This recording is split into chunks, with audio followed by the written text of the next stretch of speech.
Hello and welcome to this edition of Crossover. I'm Chi Xiaojun with Charlotte and Julian.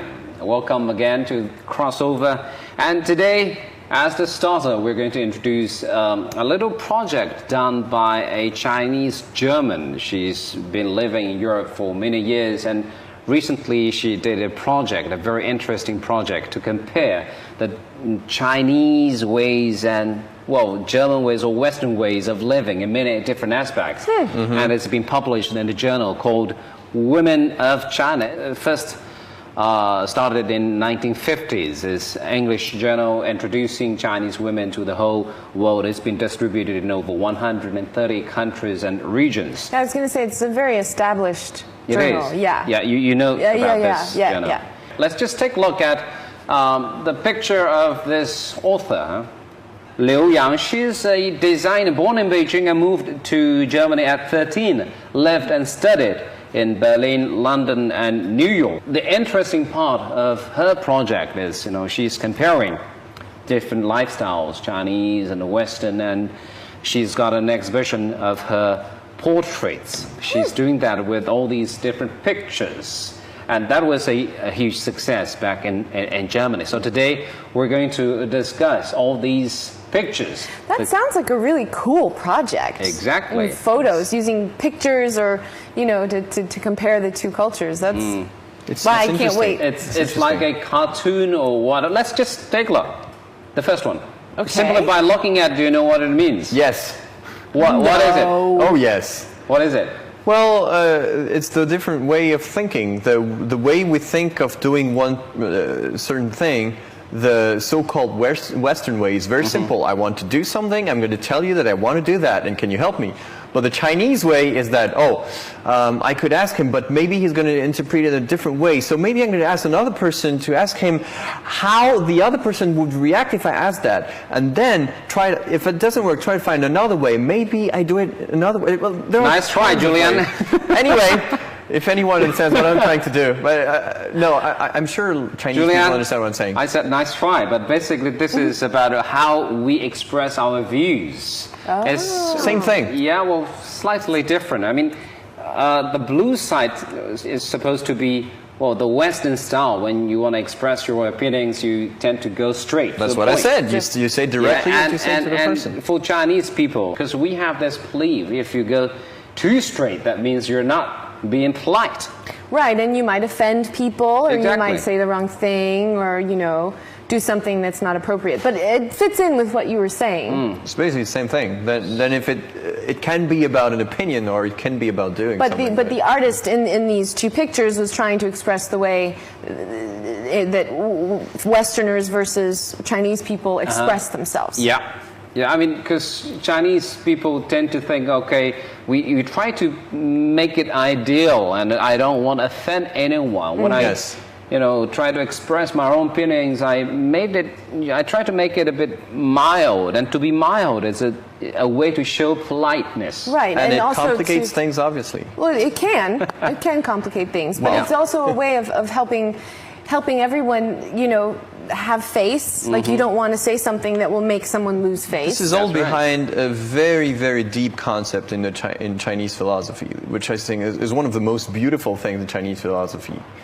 Which is what we call 以和为贵. So to translate it for me, please. It's about harmony and peaceful nature. Is the most important. Yes. So harmony is like at the core, not only of today's policies, but really the Chinese history and philosophy.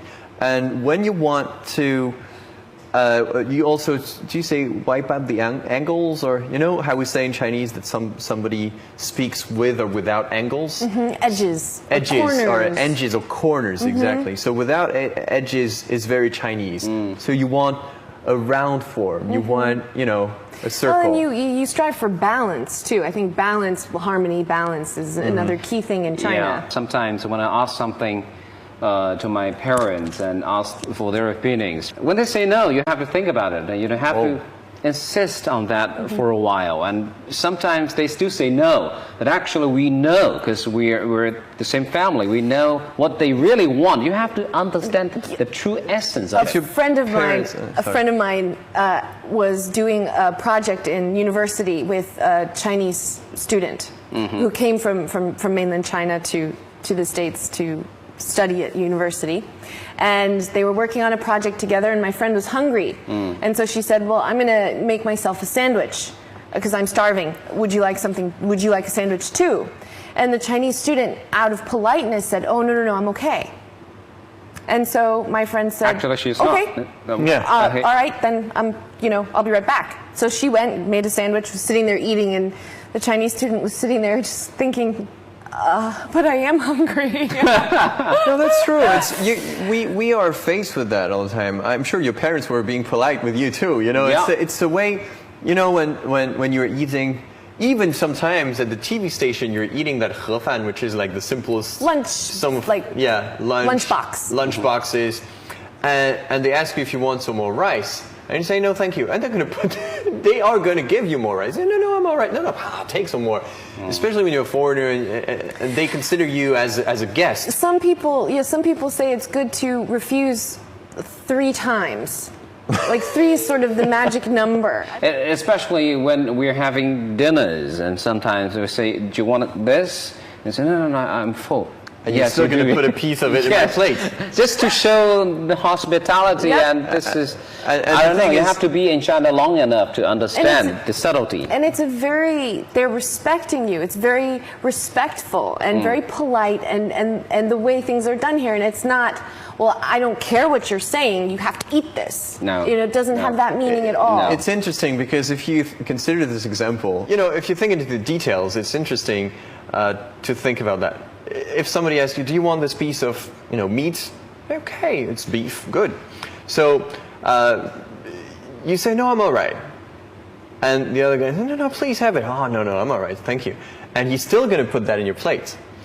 And actually, maybe you don't eat beef, or you don't want to eat beef, and you're leaving it here, and the other person to some point is going to notice, don't you eat that? No, it's all right, I'll eat it. And you don't know what to do. You're afraid to, you don't dare to offend the other person. Out of politeness. Out of politeness. So this piece of meat is going to stay here the whole meal. Yeah, but I mean, it's the way it is, and we show our politeness and to be hospitable, and sometimes we say yes, possibly it's not the real intention, but when we say no, possibly it's not the real intention. So sometimes we might be straightforward. I mean, especially with the younger generation, where they say no, it does mean no. So we're only saying the traditional part and what's really happening in modern society, especially in the cities. True, and historically that's sort of the way it's been. And again, yes, you're absolutely right. It's very much changing. But at the same time, as you were saying, Xiaojun, on the previous show, it's changing. But sometimes you see even the younger generation, when they are young, they are more keen to do it. But once they grow into, become adults and into society, moving past the 30, 35, 40 years old, it changes back to the old traditions very often. Yeah, I mean, again, that's the power of traditions. Exactly. And every culture has them. Exactly. And yes. I just want to emphasize the reasons behind it, and to be mild, to be polite. That's what we consider as a very important part of being a civilized person in the Chinese culture, and that's why people are not that straightforward in expressing themselves. I remember when I had people at home and I was asking, do you want something to drink? And people say, no, I'm all right. And then I wouldn't do anything. Okay, I'm going to drink mine if you don't want anything. And Chinese people say, how can you do that? Yeah, you just be lazy because you've been living in China long enough. Whereas I have the opposite problem of you. I went to an American friend's house the other night, and I was talking to him on the phone, and I said, can I bring you and your wife anything? And he said, no, we don't need anything. We're good. But you still. And I said, no, really, what can I bring? No, really, Charlotte, we don't need anything.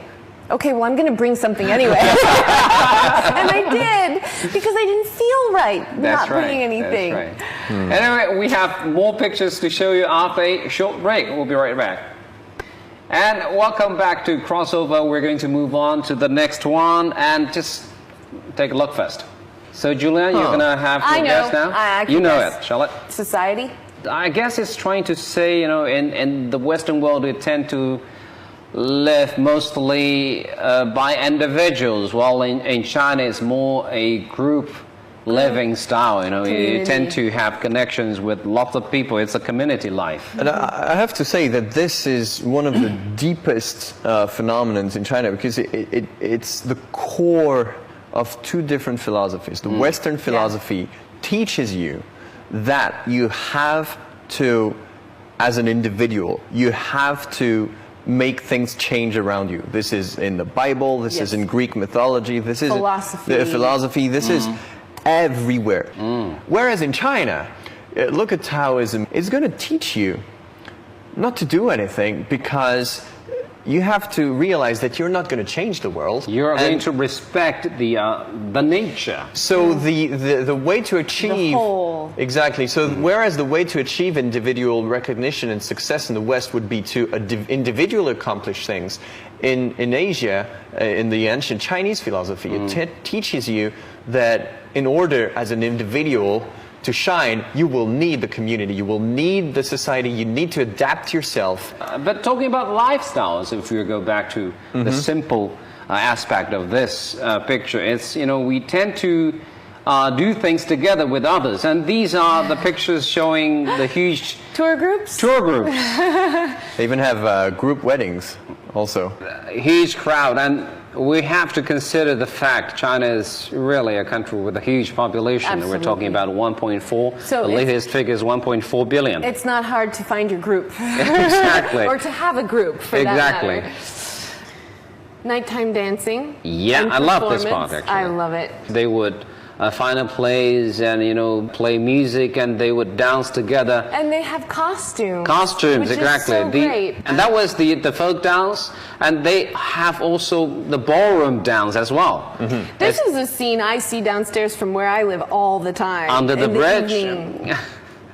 Or just out in the garden of our compound, That's true. It's a way, as we said, a way to do exercise, but it's also a social area, where you meet friends. A group-based exercise, as opposed to, say, going out and jogging or walking on your own. And this is one thing that you realize in China, in terms of group versus individual.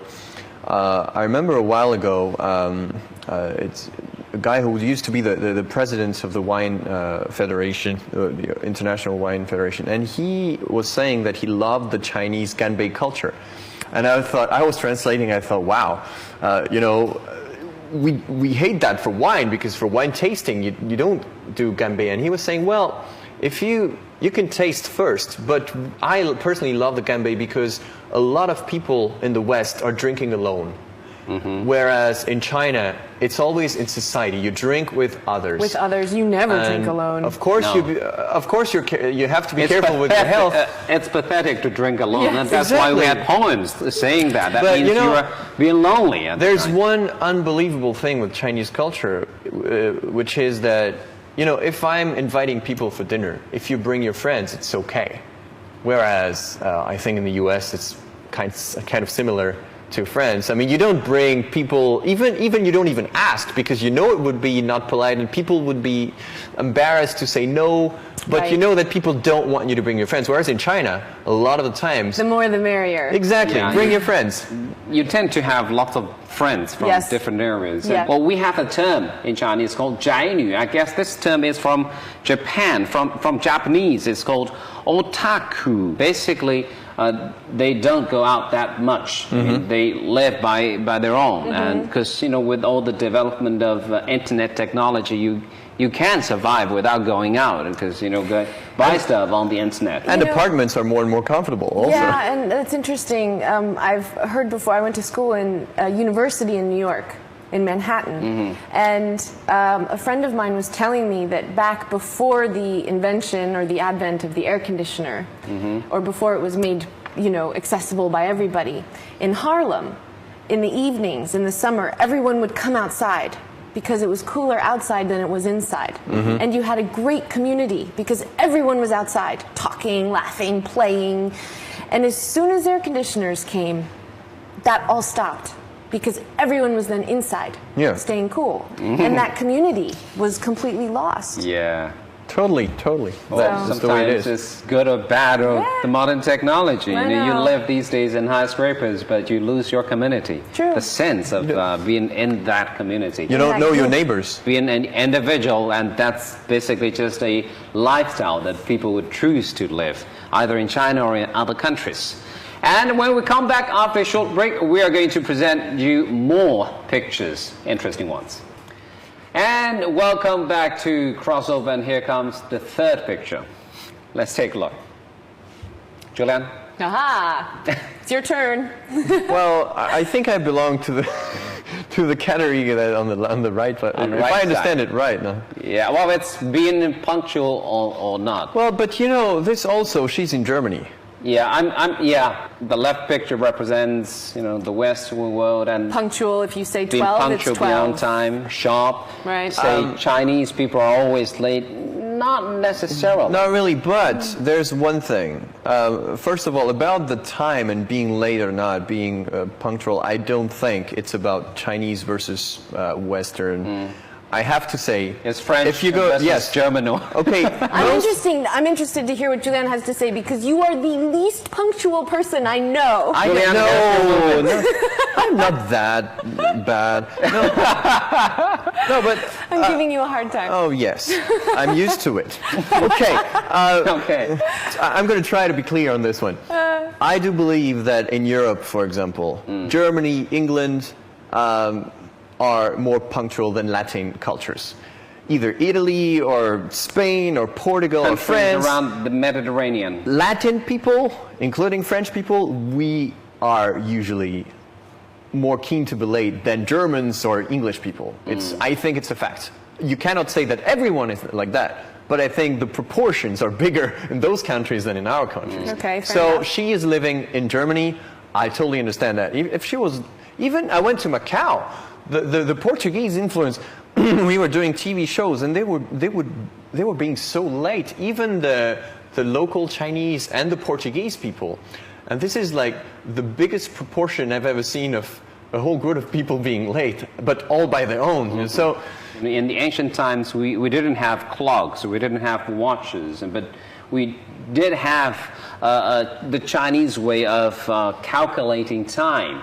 The Ergui, you see sundial. the sundial. So, but that might not be that accurate. You have the time measurement in the approximate way, but not the exact way. So basically, what we had in describing time is like as long as it takes for a lunch, or a cigarette, or for a pipe. So these were Chinese units of time. I mean, you get an idea of how long it might be, especially in ancient times. So as we say in Chinese, it's 左右, so left and right, which is approximately the meaning Although, of it. I have to say, from looking at that, in Beijing, it's impossible to be punctual. Oh, with the traffic. Because You're talking about traffic- bad traffic. Traffic is is so bad. So it could be she's comparing Germany to Beijing. But Because when you have a car, you don't have that much traffic, especially in the average city in Germany or even in France. You have your car, you basically can know that you will be on time. Or metro, Or 5 minutes before time. Whereas in Beijing, it could be You never 20 minutes know. before or half an hour late. It really depends on when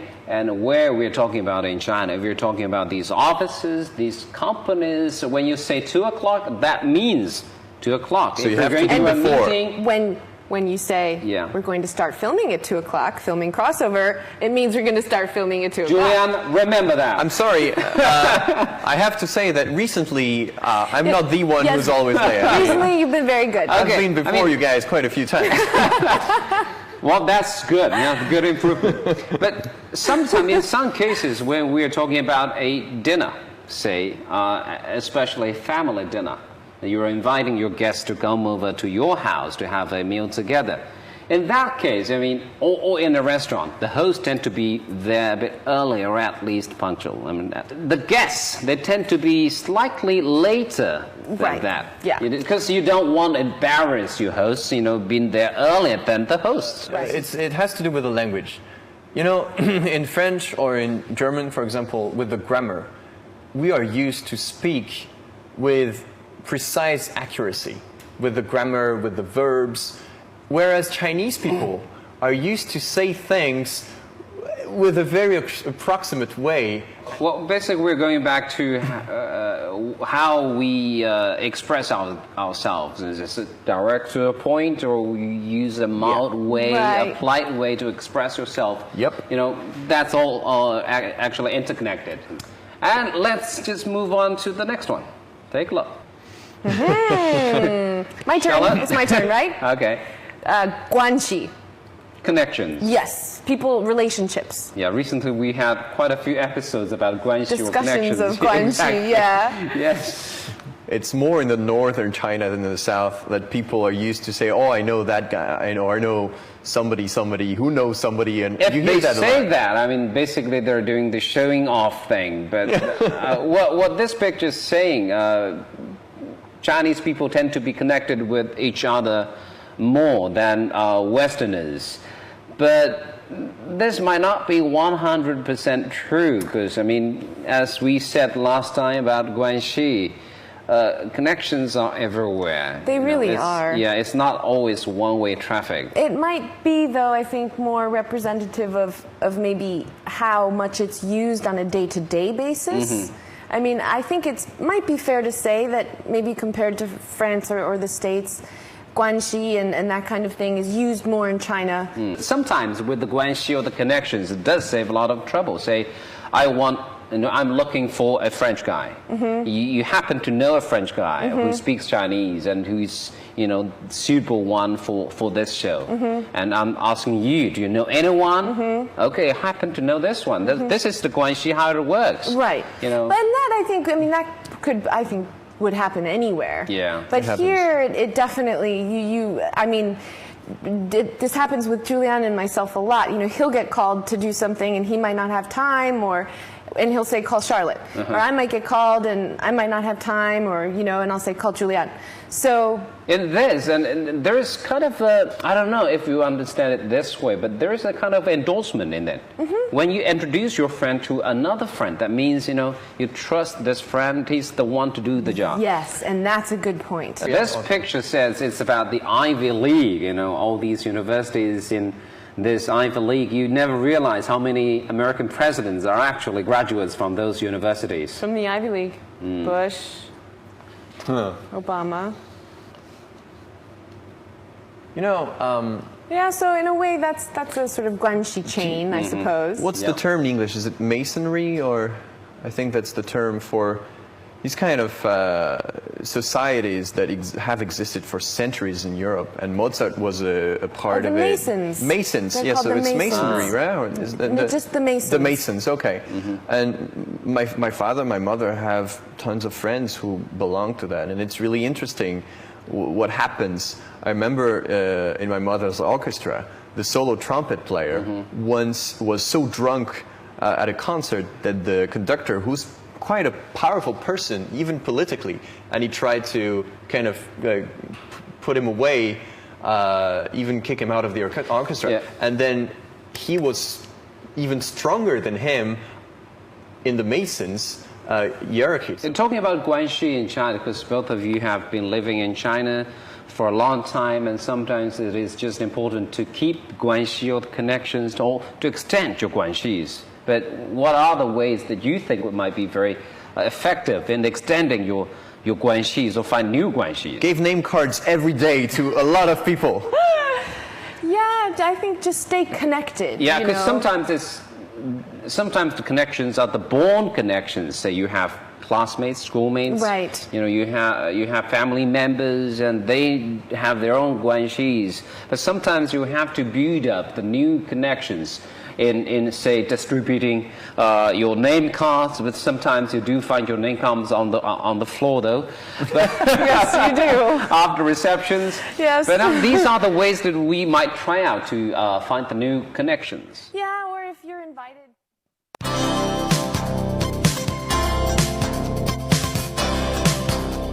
Say no. You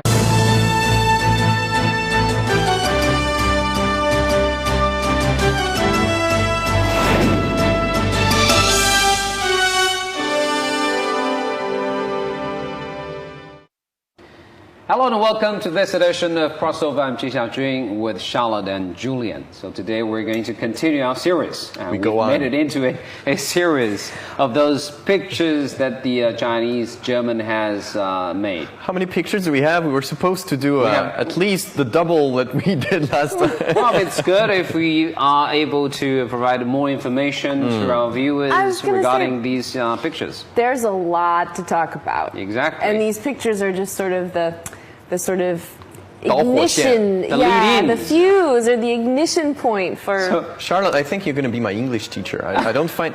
Really, I'm gonna give you money every week. You know, teach me English, sure, please. hey man, I You don't can mind. do it by starting treating us a dinner then. Anyway, Anytime. Yeah. Don't be late. as a host. Okay, let's just go to the first fuse tonight. It's let's take a look. Oh. Have a little guess. No.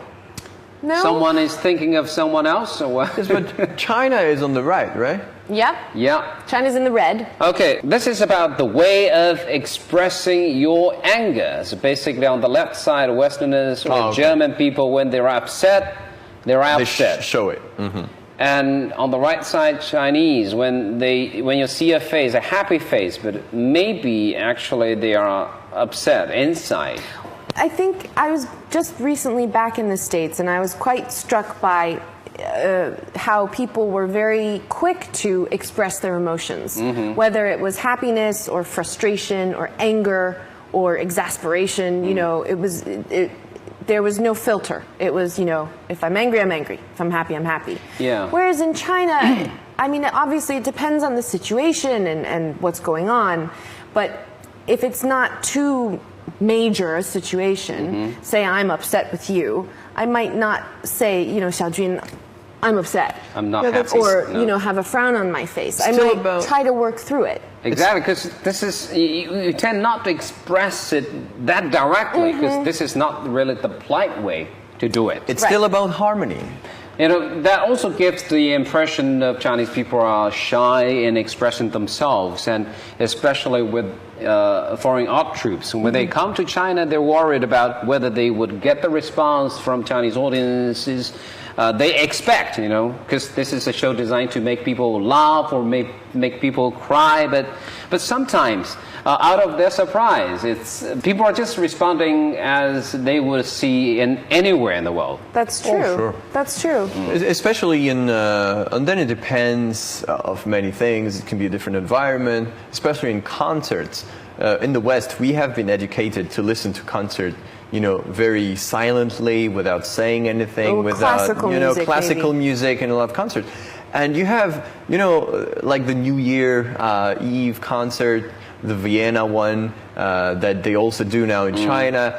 And Chinese people, I remember because I've been to a few concerts where for the encore, the conductor would choose to play one of those, you know, New Year waltz or, you know, those pieces, and the Chinese audience would respond even faster than the European audiences, who would be more like, oh, I don't know, should I or should I not, you know, whereas Chinese people are the first to clap and to get into it. So it depends. Because we have this belief or the tradition, you know, if your feelings are all on the face, like your mom or your grandma. Yeah, my mom. Your yes. mom, like your mom. You know, we say all your feelings, your happiness, your sadness are written on your face, and this is something considered as immature in the Chinese culture. It's something, if you don't have this self-control or self-restraint, you don't have the ability to control yourself. That means you're being naive and That shallow. means- And that connects back to harmony. The harmony. Yes, it connects back to harmony, and also there's another problem that, as you say, it connects to being immature. And the real problem here is that people who, for example, are about to work with you or to give you something to do will be worried that you're immature or you're not reliable enough because of that, because you are too keen, you show everything too easily. Well, and that indirectly says that you're more focused on yourself because you're showing everything you feel like showing, and you're not focused on the people around you and how that might affect them. Yes, that's another thing. But I do agree with you, Julian, on that point. I mean, if you are too expressive, say, in your feelings, that means you're not ready to do something. Because, you know, when we say you have to, when something happens around you, you have to take it in. You have to digest it before you make any response. Exactly. That's right. Sense, yeah, just turn your tongue in your mouth 3 times before you speak. There's one thing I remember, it's a kind of a cliche we used to talk about a lot, the businessmen, European businessmen going to Asia. Back then we were saying that Japan was the same, China was the same, that you could never see on an Asian businessman what he was thinking. So he could be very polite with you, and you were thinking, wow, he's going to work with us for sure. The deal is done, because you see the smile on their faces, and everyone is happy and to be with you, and this is what you think. And maybe, you know, he was insulting you, or maybe he was not happy at all, but for the politeness of having guests here come all the way there, they would seem happy. And this is something that puzzles a lot of the Western businessmen too. Well, basically, it's being polite is being polite. Business is business. I mean, these are two lines. Different things. Exactly. Yep. Okay, we'll take a short break, and then when we come back, we're going to discuss more pictures. And welcome back to Crossover. We're going to move on. So, another picture. Next picture. Oh, It's my turn? Your turn. Okay, this Charlotte. is, I know this. Yeah. This is how people line up or don't line up. Yeah, it's about lining Queuing. culture. But basically what it says, I mean, Westerners do follow the queuing rules, and it's saying the Chinese do not queue up. Now you see people line up a lot more than maybe 10, 15, 20 years ago. Yes? I disagree with that as a fact of as a cultural fact. It's something you see a lot. And Wait, see what? Well, I mean, you see that still in China, many people don't queue, but you have to be very careful about that, because when I just came to Shanghai, I can tell you 10 years ago, you would go to a post office in Shanghai. If you don't, you know, just push people away, it's never your turn. But now it's totally different. It has changed a lot. So I just want to show you a picture. Well, this is a long queue. This is the scene we see in the World Expo? Expo in Shanghai. but here you don't have a choice. You have Yeah, to they're queue. the grids. You're talking about these bars, you know? Yeah. But let me show you another picture. We don't have bars over here. Let me think. What is Wow. it for?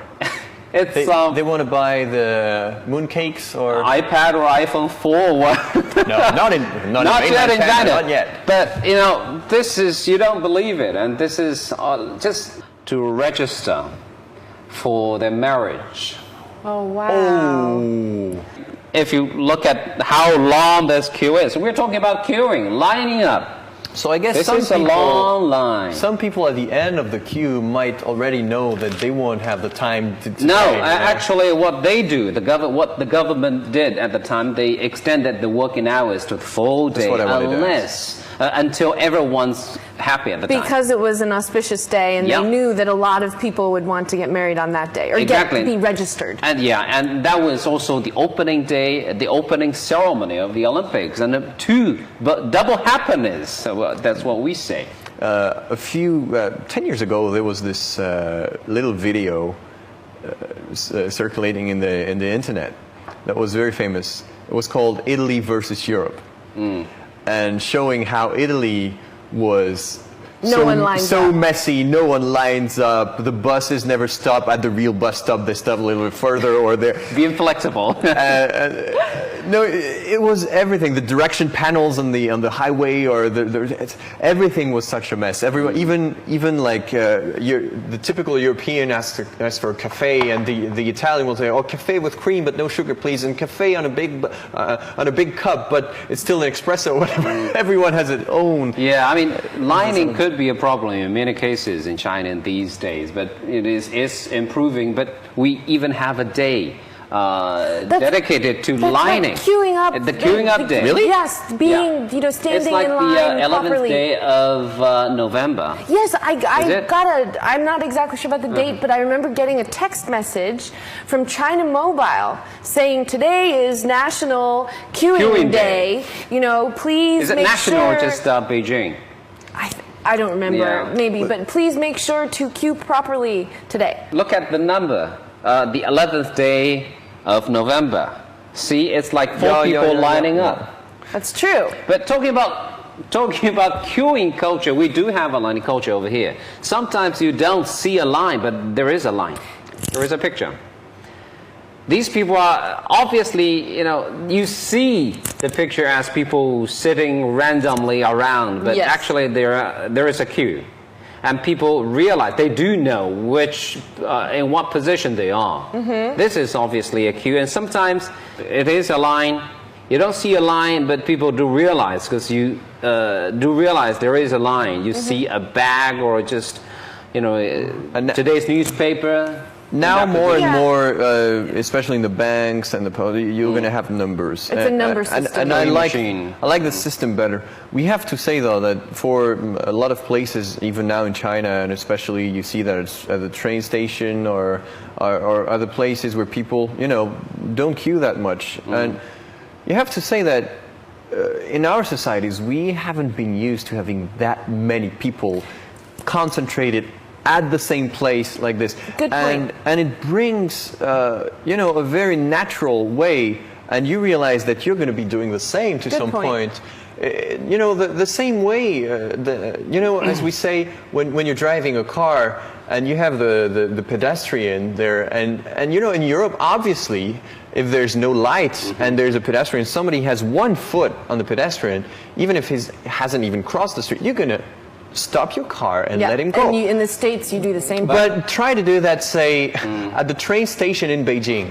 You will never, your car is going to be stuck here the whole day because there's always tons of people Yeah, moving. but again, really tough. if we go back to history, it's all about limited resources and a huge population, and it's like this is the justification that people have to fight actually for the limited resources. And queuing, it might be a problem in some cases, but it's improving. We do see queues, especially lines. in big cities now. I mean, I can't even think actually of the last time that I was in a situation like in the picture where everyone was just there and there was no line. And in some cases, the interesting part is, in some cases you don't see a line, But there is one. but there is a line. That's right. All right, let's just move on to the next picture.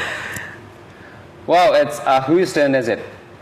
Julian's. Julian. Well, I think that's about how the individual is big in the Western society and how the individual is not the center of everything in the yeah, Chinese a big society. me or a relatively small me, the self-identity in the society or in the group. This is something everyone kind of knows, even in the West. It's nothing new. I think the debate about community versus individual is much more interesting.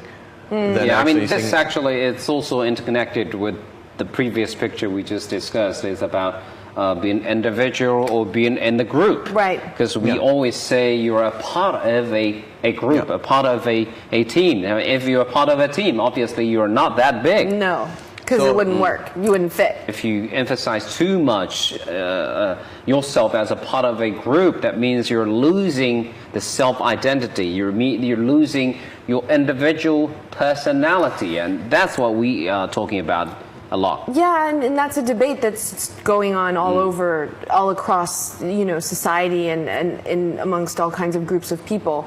And I think, not to sound like a broken record that keeps skipping on the same spot, but it does come back to harmony. I think maybe this is idealistic, but a balance between the two is probably where both sides should be sort of looking to go for. Yes. It isn't always about you, but it isn't always about the group either. No. Because every logic is right. the Western way is right, because if as an individual you always do as you're being told, there would be no history, there would be no changes in history. And obviously there are tons of changes in Chinese history, so you always have people who step up. Yeah. So this is not a wrong thing to do either, but it's just about the balance, as you were saying. Exactly. I mean, what we're trying to